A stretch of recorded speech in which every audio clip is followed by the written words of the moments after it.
the persons sent on outside duty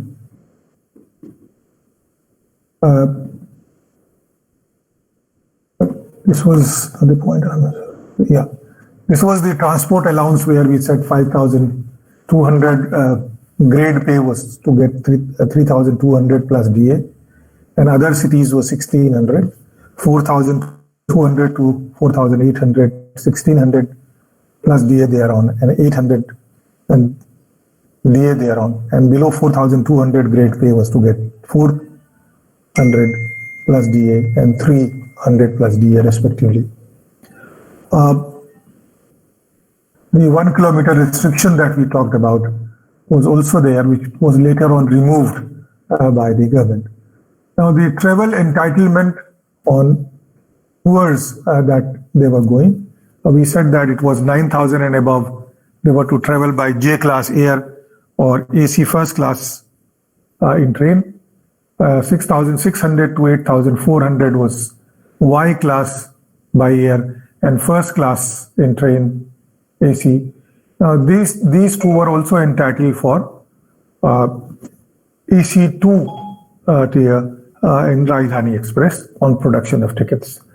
5,400 to 6,500 was Y class air and AC2 tier train and AC3 in Rajdhani. Less than 4,200 was entitled for a first class AC 3 tier or AC chair car train. They were not entitled for any air travel whose grade pay was less than 4,200. What we find is that if you look at the entitlement for daily allowances, apart from the tickets that they are paid for the hotel expenses, plus they are also paid for the daily food that they have got to take. Okay. Now, this amount was anybody whose salary was in the grade pay of 9,000 and above, they were entitled for 5,000 per day as hotel expenses and taxi charges at the rate of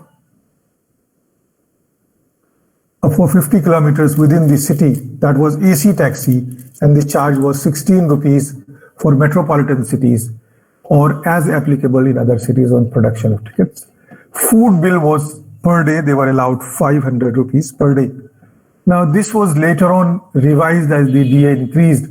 This amount of 5,000 was increased to 7,500 and AC charges remained the same. Food expenses were increased to 1,250 rupees on production of receipt, and without receipt they were to get only 500 rupees. Now those getting 6,600 to 8,400 in terms of their scale, they were to get 3,000 rupees per day, which was increased to 5,000 later on, and non-AC taxi was applicable to them, but maximum travel allowed within the city was 50 kilometers, and they were paid 300 rupees per day for food, which was increased to 500 rupees on production of bills. 5,400 to 6,500, they were given 500 rupees per day as hotel expenses. 1,500 rupees per day as hotel expenses, which was increased to 2,500 later on production of receipts, and 150 per day for taxi or buses or local conveyance, and 200 rupees per day for food, which was increased to 350 rupees later on. For less than 4,200, this amount was 300 per day, 50 rupees and 100 rupees per day for food, which was also revised to 500, 100 and 200 rupees as the food expenses that goes.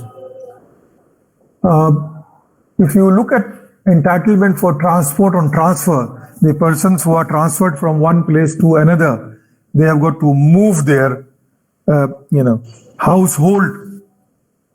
Therefore, an expense was paid. They have got to travel, so travel expense was paid. Plus, they have got to move their house, belongings. So that was also allowed under this particular scheme of entitlement of transport on transfer. So those persons whose salary was 6,600 and above in terms of grade pay, they were allowed 6,000 kilograms of transfer by train or four-wheeler wagons or double container that is there. And the rate was that they will be paid at the rate of 18 rupees per kilometer, or they were entitled for 30 paise per quintal per kilometer, that whichever is less, that was entitlement. Those having grade pay of 4,200 to 6,500 were entitled for again 6,000 kilograms by goods train or four-wheeler wagon, one single container, not double container. And they were also entitled for the same rate of 18 rupees per kilometer or 30 paise per quintal per kilometer.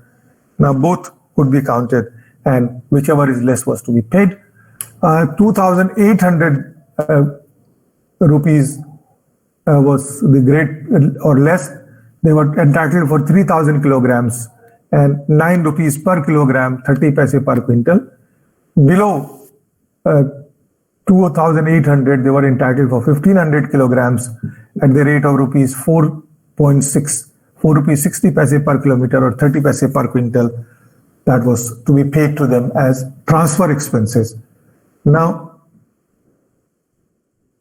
the further allowances that was given was the hill allowance. The rate of hill area, bad climate and tribal allowances were also given on monthly basis. Now, employee drawing a grade pay of 5,400 and above, including apex office grade and cabinet secretary grade, they were entitled for a hill allowance of 400 rupees per month and bad climate allowance of 600 rupees per month. Other posts attracted 2,400 and 240 and 480 rupees per month that was given as hill allowance. The rate of remote locality allowance per month are also given, where 5,400 rupees grade pay or above, including apex officers, were given 2,600 rupees for A part, for B part 2,100, C 1,500 and D type 400.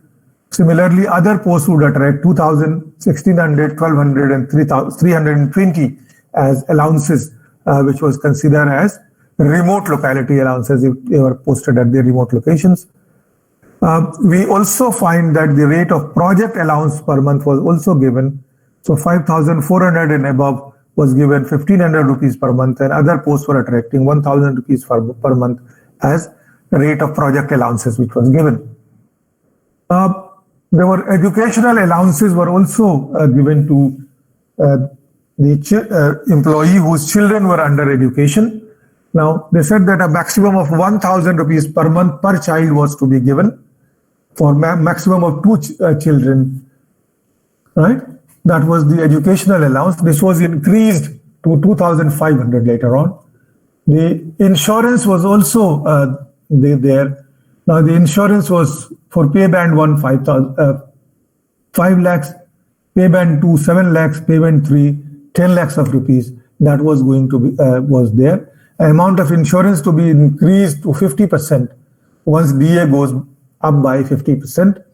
This was the thing that was given. Additional health checkup every quarter and enhanced leave for recuperations was also given to them.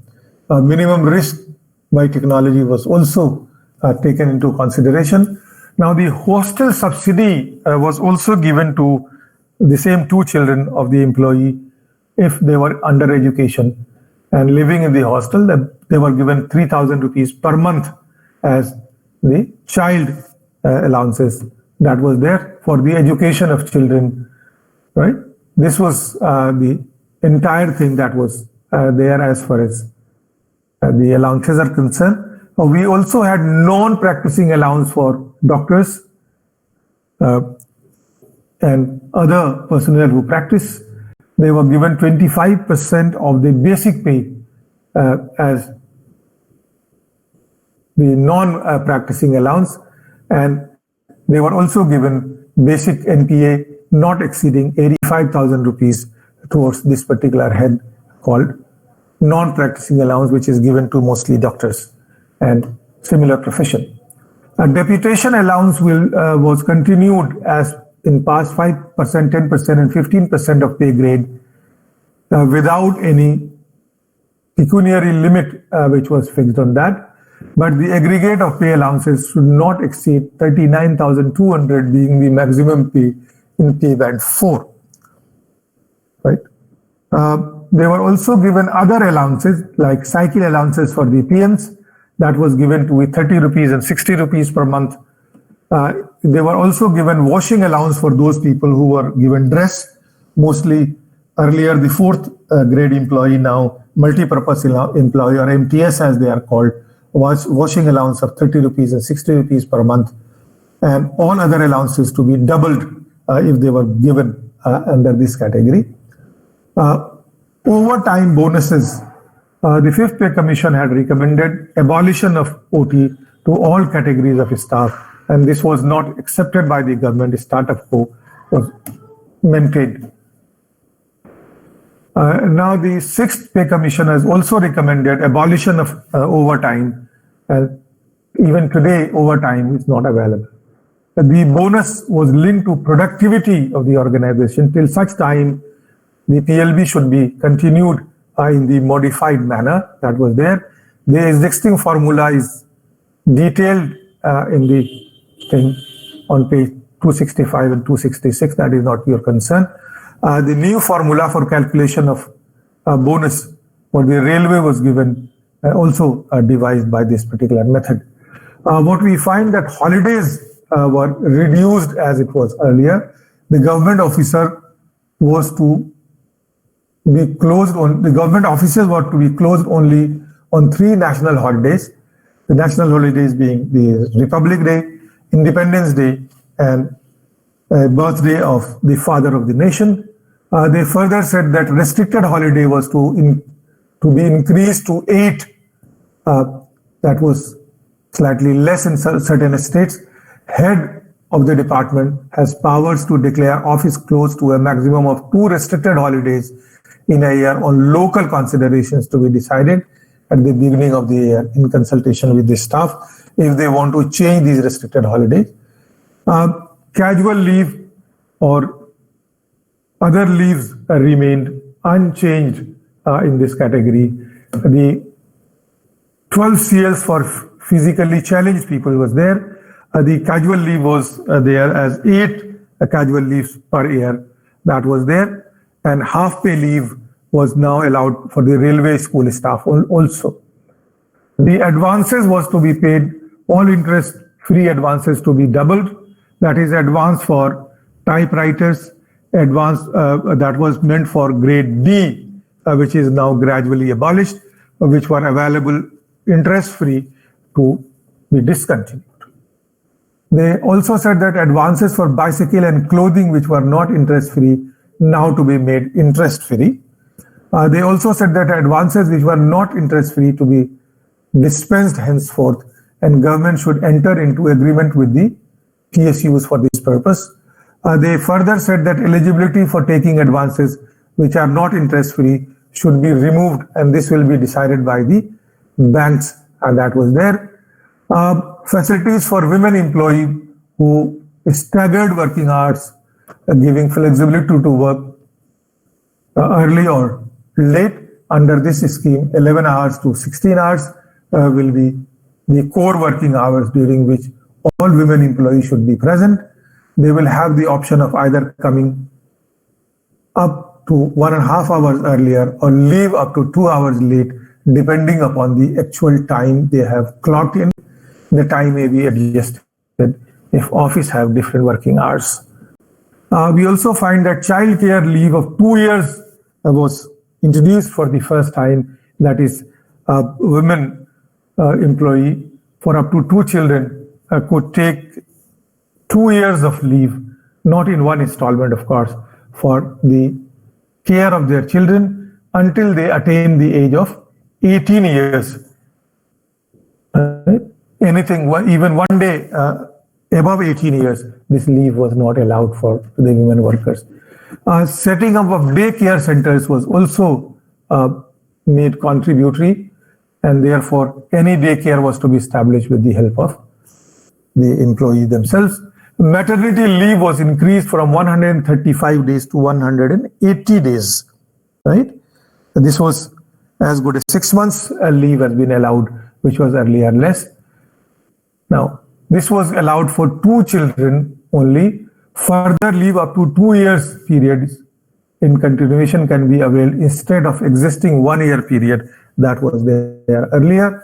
Now, this maternity leave could not be denied to a female employee, but for children beyond 2, they had to take an unpaid leave, which was allowed under this particular category. Working women's hostel was also made mandatory. So working hostel for women during initial years of service was allotted, and the service conduct rules for protection of women was also to be brought in, and 50% of transfer grant on transfer if transfer of either of these spouse takes place within 6 months of the appointment that was there. We find that there were facilities for handicap. So number of casual leave, we said, was increased from 8 to 12 for the handicapped people. No casual leave to be, aids and appliances like hearing aids, dictaphones or braille writing equipments or CD players or tape recorders or low vision aids and all other learning equipments to be provided free of cost to discharge office duties better. This was allowed to the handicapped employees. Barrier-free entries at all working places. So every office was directed to make slopes so that handicapped people could enter freely into the office with their carts.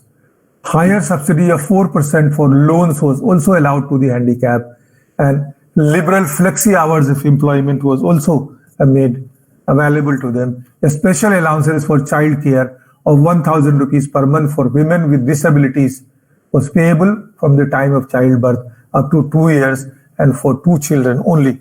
And this was also allowed. Transport allowances at the double of normal rate was allowed for them, subject to a minimum of 1,000 rupees per month that was to be paid to them, and modification in extant provisions to provide for government providing 50% of the cost exceeding prescribed limits in case of employees with disabilities was also allowed for this purpose. Proper grievance redressal forum was established. We also find that group insurance scheme and provident fund scheme was also made mandatory. Rate of monthly subscription and insurance cover was under as per the table given. For employee who fell under group 1, their monthly contribution, which was 120 rupees flat earlier, was increased to 720 rupees for the insurance of 7,20,000, which they would get, plus the bonuses thereof at the time of their retirement. The group B employees were to contribute 360 rupees.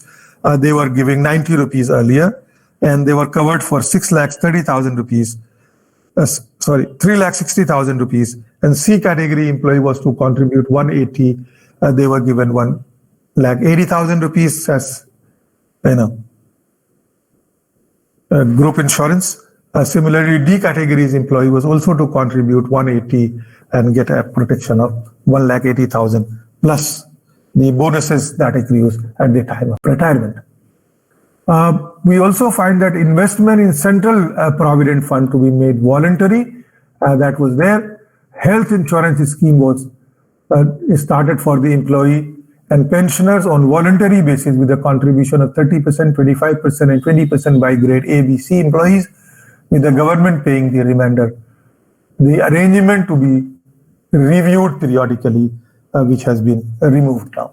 Health insurance scheme to be made compulsory for new employees who will be joining service after introduction of this scheme. Similarly, new retirees after induction of this scheme would be covered under this particular scheme, and that is CGHS scheme that is available with the government. It was also made that, for all CGHS, dispensaries, the central government employee can show their ID card and their expenses, consultation expenses will be reduced by 50%. So anybody who wish to consult, for example, a CGHS center at Scots or at any other place which are private hospitals but run CGHS, their consultation fee for the doctor was decreased to 50%. But they have got to show their I card of the central government. Pension at the rate of 50% of 10 months average pay or last pay drawn, whichever was higher, without any reference to qualifying service of 33 years for full pension to enable railway servants to leave service. Now, this retirement benefit, as we all know, initially was that a person had to serve a minimum period of 33 years to get a full pension. This was in the Fifth Pay Commission reduced to 20 years as the qualifying period, or 50 years of age, whichever was there, or both.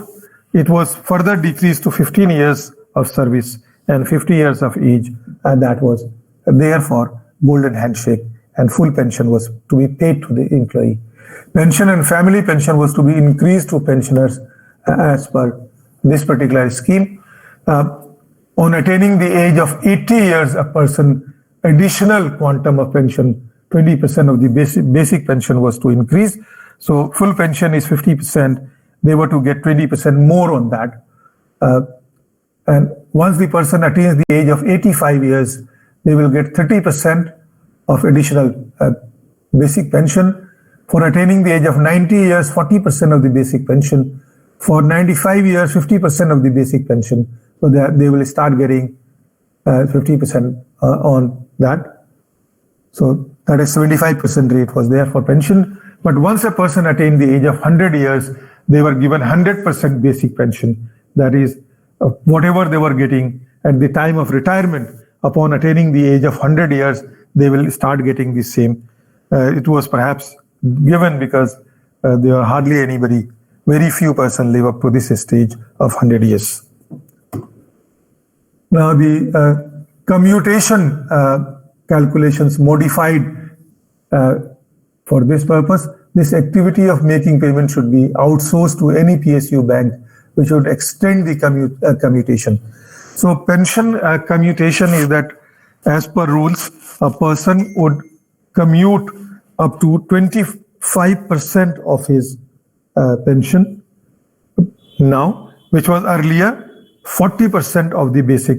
They could take all the amount of 10 years in advance. So a person retiring at the age of 60 years, for example, and their pension is there, they can take up to 25% of the whatever pension is there of 10 years in advance at the time of retirement. That was the commutation.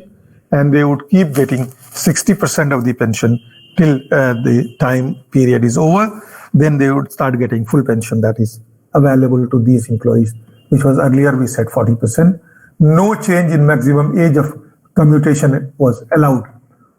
Now the retirement benefit maximum pecuniary limit for gratuity to be increased from 3,50,000 to 10 lakhs of rupees, which was there.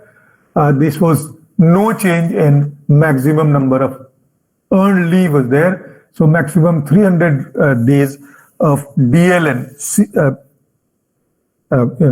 EL could be combined for encashment period. So at the time of retirement, a person could accumulate 300 days of leave, which will be encashed at the rate which was applicable on the day of retirement. Both earned leave and half pay leave to be considered for encashment. So even half pay leave, that is medical leave, is called half pay leave.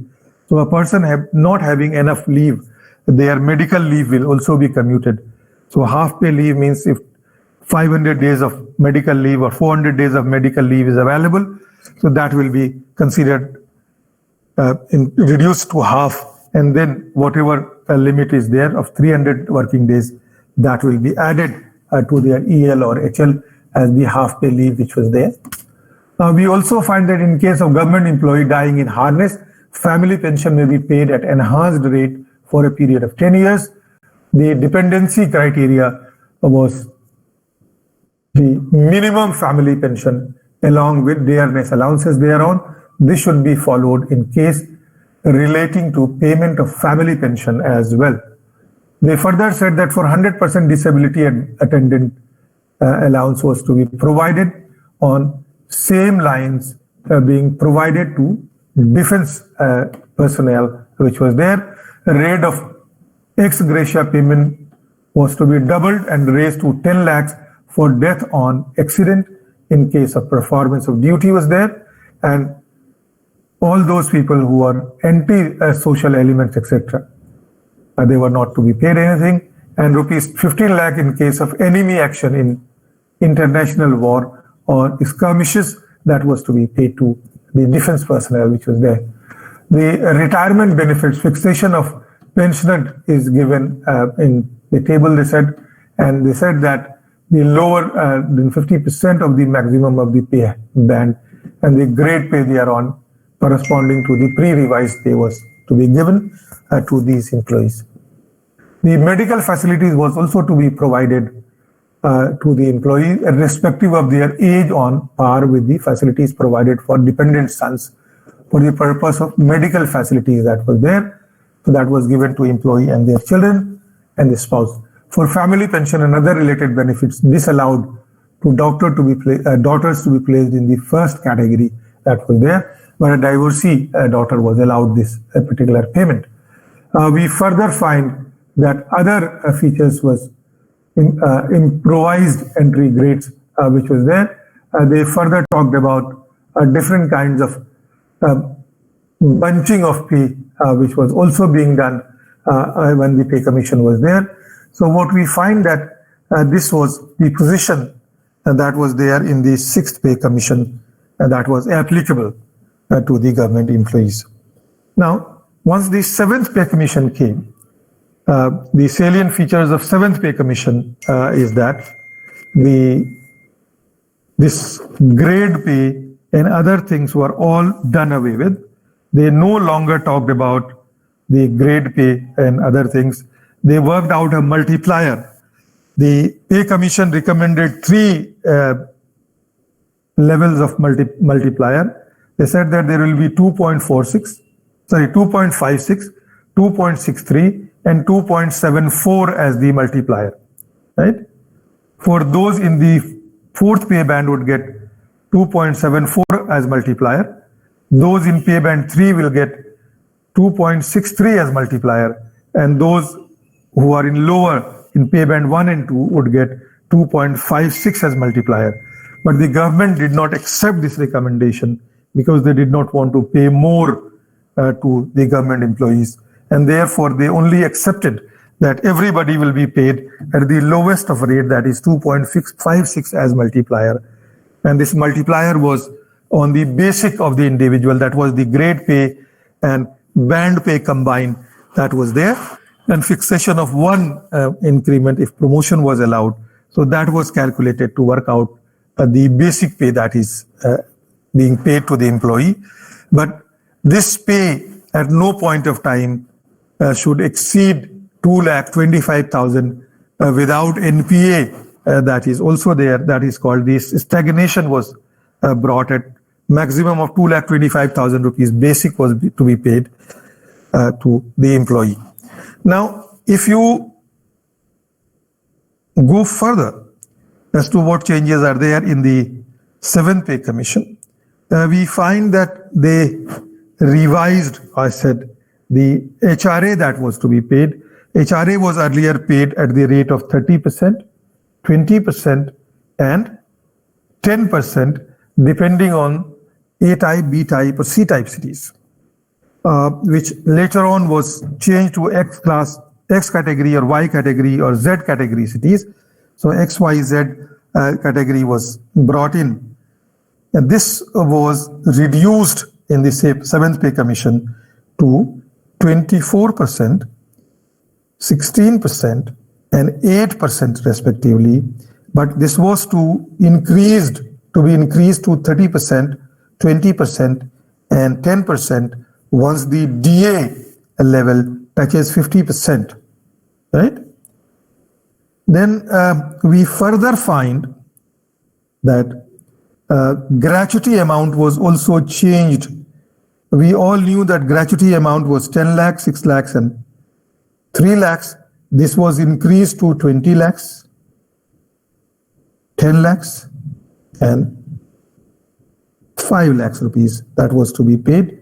And this amount was to be increased to 25 lakhs, 12 lakh 5,000, 50,000, and 6 lakhs of rupees once the DA touches the level of 50%. So this was the major change that was brought in the pay commission that was there. But pandemic further affected the salaries of the government employees apart from the voluntary contribution. We know that till July 2021, all DA was frozen. So nobody was to be paid any DA until the 1st of July 2021, although DA has been declared, but the amount has not been paid to the employee. But once from the 1st of July 2021, this DA rate will be applicable on their basic pay with the increase in DA that is there at more than 25% today, right? So this is the saved amount was to be spent for the vaccination and control of COVID by the government of India. That is there, and that rate is applicable to every single government employee who are working under the 7th Pay Commission, right? Now, if you have any question, please feel free to ask me. Any question that you have? Yes. Sir, sir, is there any allowance for the danger involved in the job? We did mention that. We did mention there. The hazard allowance is there. Oh, yes, sir, somehow. You missed it out. Okay, sir. No. Sir, maybe. Hazard allowance is there. I'll just show you. See, one thing is that it's health insurance that was to be given, right? Apart from health insurance, we also have got hazard allowance.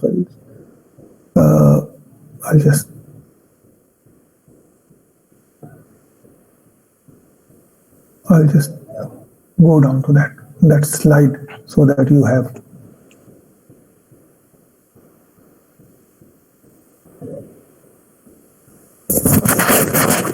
Because we have health,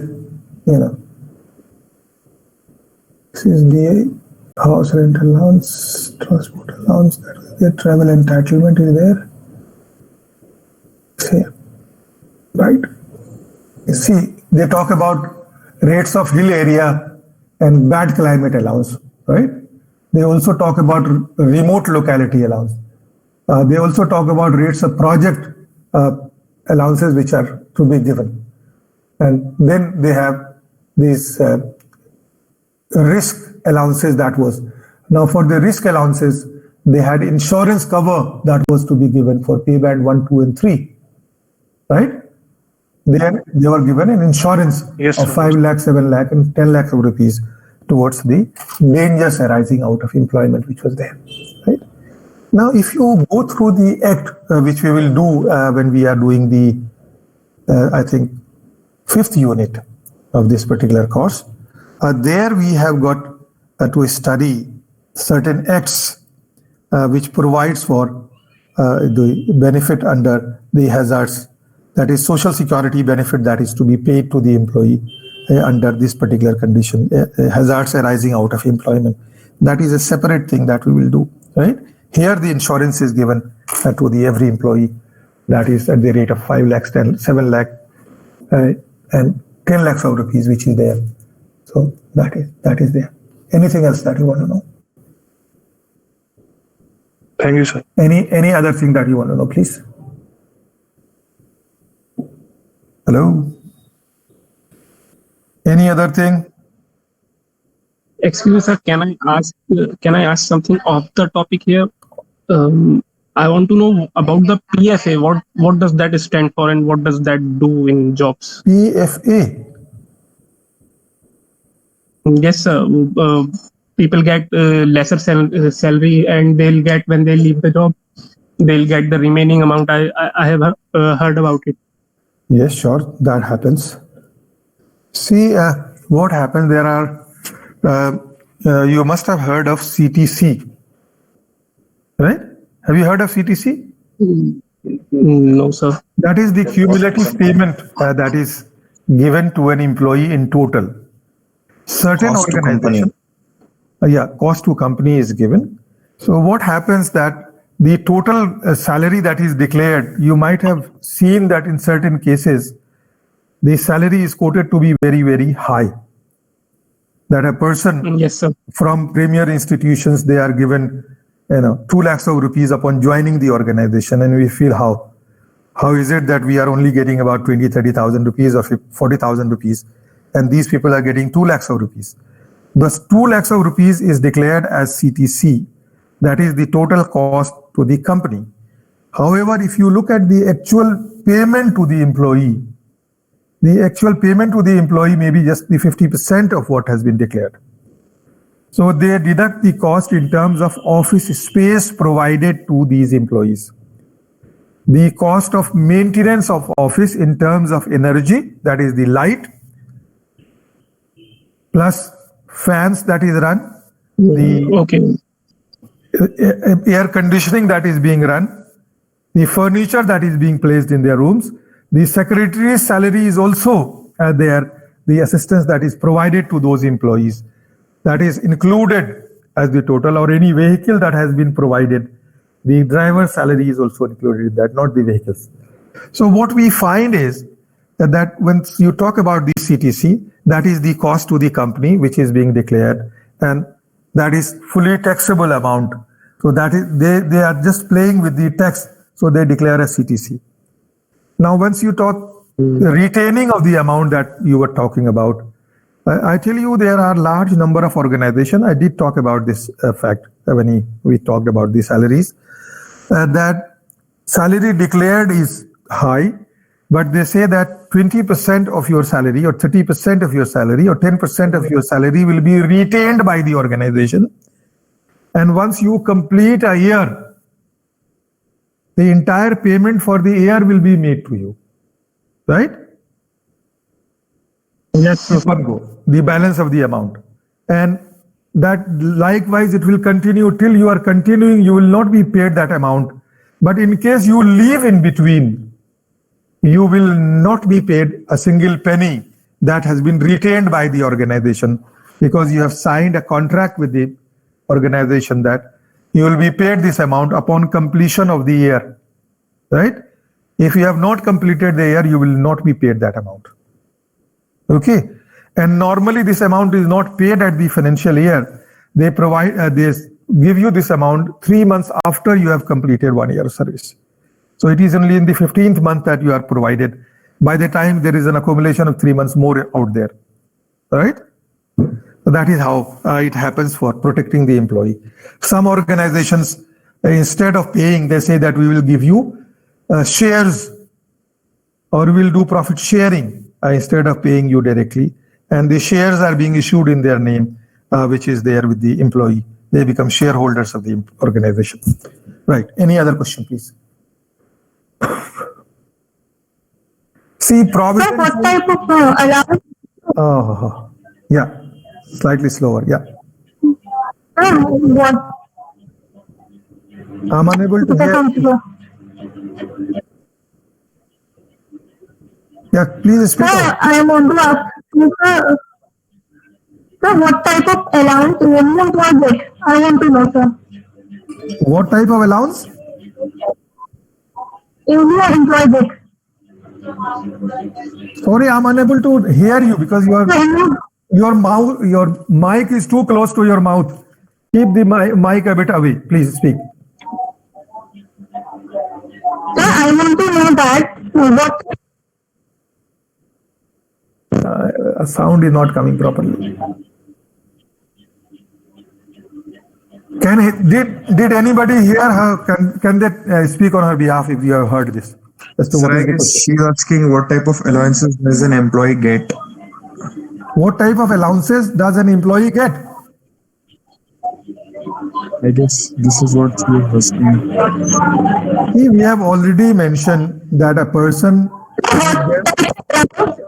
The Indian budget, I want to know, sir. the question is not clear. I cannot hear you properly. Please ask her to type in the Can you type the question, please?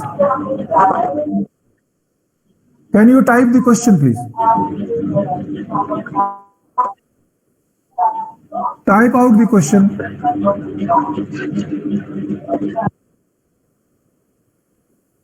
I'll ask you later. Okay.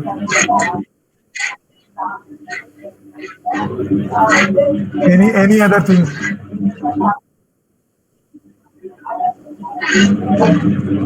Any other thing that you want to know? Okay. Now, PF contribution that I mentioned in the beginning, PF contribution, minimum contribution is 10% of your basic pay that has to be paid towards the PF, that is the provident fund that you have. There, that is contributory provident fund. But there is another scheme called Employee Provident Fund, EPF. Those employees who are falling under pay band 1, they are to be governed by the EPF scheme, where 50% will be there. Sorry, they will be contributing and get the cumulative amount at the end, where employer's contribution is also there and government's contribution is also there. But that is for the lower grade employee only. Now, any other question that you have?